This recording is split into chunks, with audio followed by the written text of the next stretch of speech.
السلام عليكم، اهلا بيكم في فيديو جديد وحلقة جديدة من مطبخ ريما.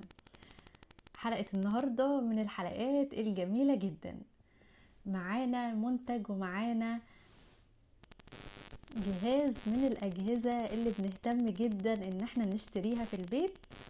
هنتكلم في الفيديو ده على كل تفصيلة من الجهاز ده، هنعرف الضمان بتاعه كام سنة، وهنعرف مميزاته ايه وكمان عيوبه ايه، وهل في خامات منه وايه الخامات بتاعته، وايه المشاكل برضو اللي بتلاقيها في الجهاز ده.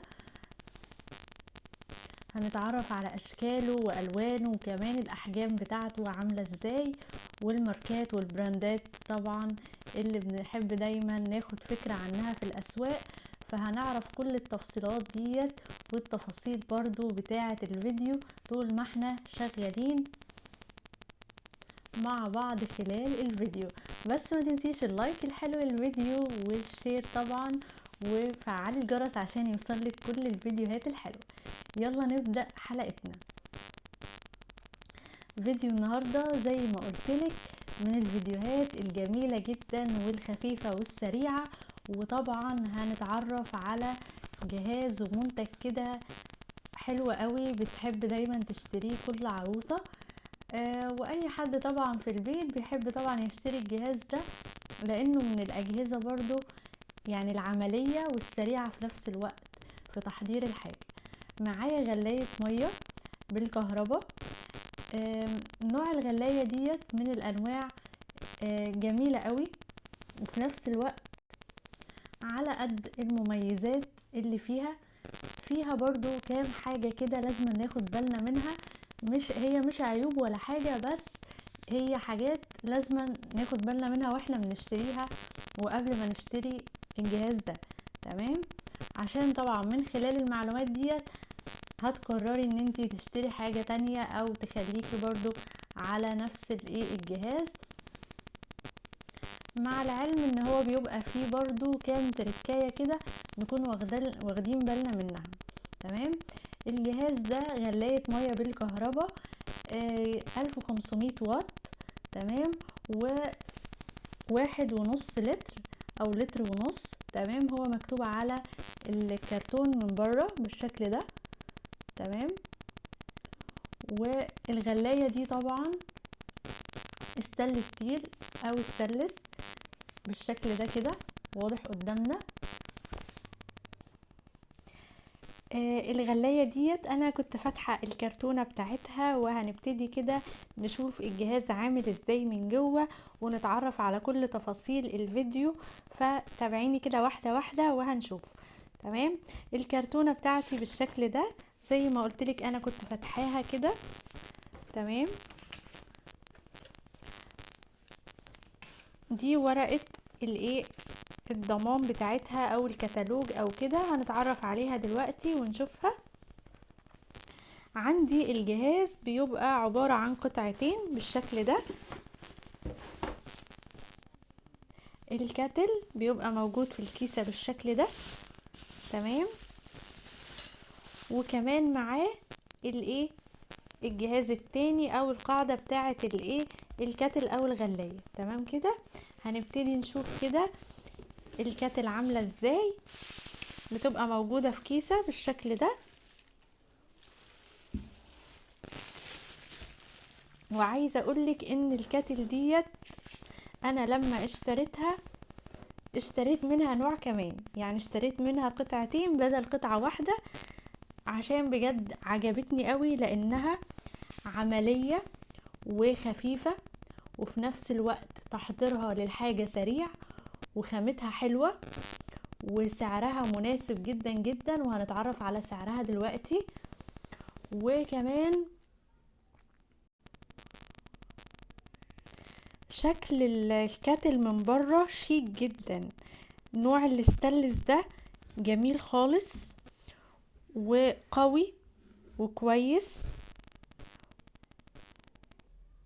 وسعة الغلاية معايا 1.5 لتر، يعني تكفي ان احنا نعمل حوالي مرتين من الشاي. تمام، وبتبقى مساحته كبيرة جدا. شايفين شكله عامل ازاي؟ الدورق من جوه واسع قوي. تمام. واليد بتاعته من بره كلاسيك جدا وحلوة. ومن هنا كده تمام لازم تبقي ضغطة عليه بطريقة كده لجوه، ضغطة صغيرة كده عشان يفتح. تمام. ولو سبتيه لازم تضغطي كده. تمام. بسيطة جدا طريقة الفتح والقفل فيه في منتهى الجمال. ضغطة بسيطة كده بيتفتح وهيبقى مرفوع كده بالشكل ده، ولما تيجي تقفليه تضغطي بالشكل ده. تمام. بسيطة قوي وسريعة. اليد بتاعته زي ما احنا شايفينها بلاستيك، بس بلاستيك قوي شوية. تمام. وعريضة مش رفيعة كتير يعني. وزرار التشغيل بتاعه اهو، هو ده من فوق كده. تمام. ده كل الجهاز بكل تفاصيله. وطبعا الجنب ده كده عليه الايه، ده الجنب اللي بينزل منه طبعا المية. تمام. وليه تصميم كده غريب شوية بس في نفس الوقت حلو ومختلف زي الدورق كده. تمام. وفي خرام اهي من جوه، فتحات كده، ثقوب مدورة بالشكل ده. تمام. شكله كلاسيك جدا وحلو وجميل وفي نفس الوقت شيك جدا جدا. تمام. سعر الدورق ده بيختلف طبعا من مكان لمكان ومن البراندات وكل حاجة، بس الدورق ده كان عامل حوالي 150. تمام. سعره طبعا في متناول الايد، اقتصادي وعلى قد الايد وعملي وفي نفس الوقت مش غالي جدا جدا. الغلاية ديت جمعت بين مواصفات كتير جدا خلتني ان انا اشتريها. لونها كويس والسعة بتاعتها حلوة، 1.5 لتر، وخامتها من الستانلس ستيل تحفة جدا. وده طبعا من الانواع اللي بفضلها، هي والبايركس او الازاز بيبقى في منتهى الجمال. انا عندي البايركس برضو وهنبقى نعمل له حلقة بعد كده وهوريهولك، تحفة جدا وكمان احلى من النوع ده. بس برضو ارجع اقولك ان هو من الانواع برضو.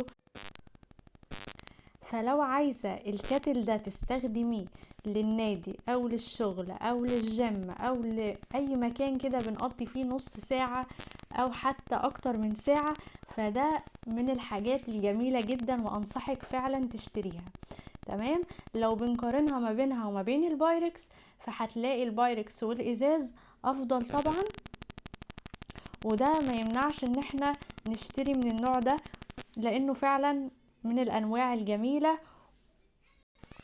والمميزات الحلوة اللي فيه، يستاهل فعلا سعر اكتر من كده.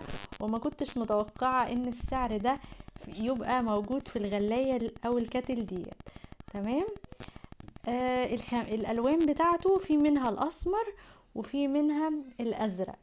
تمام. انا لقيت الاسمر فعجبني جدا، شيك كده وستايل حلو قوي. شكل الدورق واضح معانا وباين جدا جدا بكل تفصيلة انا بحكي لك عليها. سعة الساعة زي ما احنا شايفين 1.5 لتر. تمام. وشوفنا الغطا بيتفتح ازاي مع بعض. وشكل الساعة الدورق من جوه واسع قوي. وكمان اليد بتاعته عاملة ازاي. وكمان من قدام من هنا شكله والستايل بتاعه جديد ومختلف وحلو كده وشيك جدا. تمام. وكمان الدورق من هنا بالشكل ده معانا. القاعدة بتاعته برضو السمك بتاعها يعني مليان، عريض كده ومليان، بحيث ان هو لو اتحط على الرخامة يبقى في مسافة ما بينها وما بين الرخامة. وكمان لو تبقى بعيدة عن الحرارة بأكبر قدر ممكن. تمام. ده جسم الجهاز او القاعدة اللي بيتركب عليها الكاتل او الغلاية. بتتركب بالطريقة دي بمنتهى السهولة، في ثانية واحدة بتلاقيها اتظبطت معاكي وركبت بكل سهولة. تمام.